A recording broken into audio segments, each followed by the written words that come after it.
Train stops play. You are very lucky engines, said Stepney. Your branch has got everything. It's long enough to give you a good run, and you have plenty of passengers. Then you have a quarry, and a mine, and some factories. So you need plenty of cars. Cars are fun, he went on wistfully. I miss them on our line. Percy looked surprised. You can take mine and welcome this morning, he said. So they asked permission and then went off to collect them. Toby and Thomas gaped in wonderment. Stepney took his cars to the harbor, picked up a load of empty ones and started back.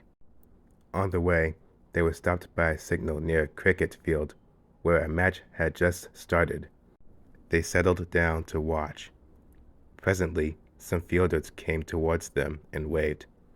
Could you move, please? They asked. Your last few cars are behind the bowler's arm. Sorry, smiled the driver. Will this do? And he eased Stepney forward till he stood under the signal.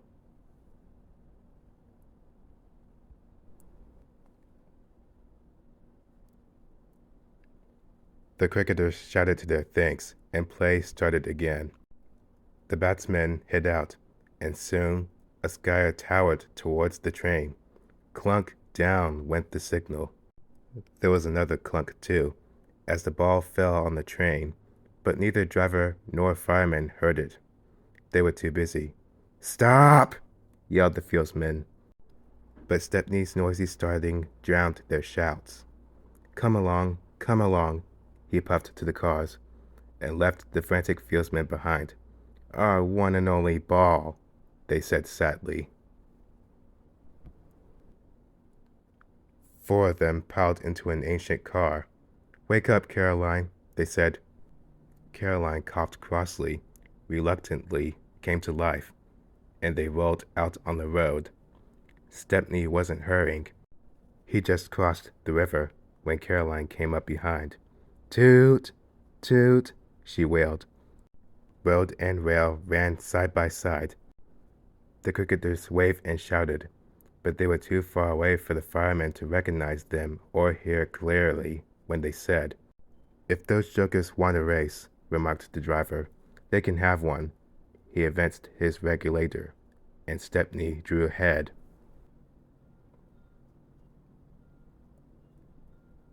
Poor Caroline wasn't happy. She rattled along at twice her usual speed. Master shouldn't treat me like this, she grumbled. This pace is too hot for my system. It'll fuse all my circuits. Hurrah! She exclaimed. That silly train has run into a hole, so we can't catch it. Now Master will have to be sensible to go home. Caroline nearly boiled with fury when he made her climb a steep hill and run down to the station on the other side.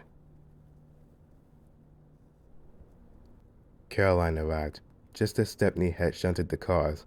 His crew were going off duty. The cricketers explained what had happened. The driver and fireman were surprised. Did you say the third car from the van? They asked.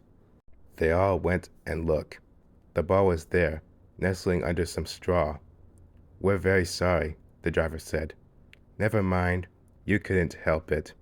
Now we must get back quickly.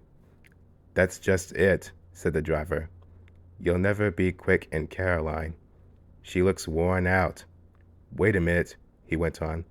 I've got a plan.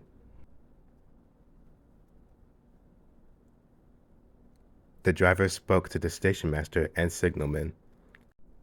Then they rolled Caroline onto a flat car and coupled a brake van behind.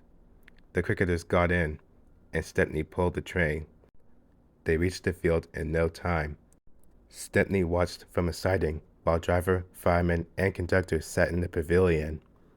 There were no more lost balls, and the game was played to an exciting finish. Even Caroline was pleased. She doesn't think trains silly now. They have their uses, she says. They can save the wear on the poor car's wheels.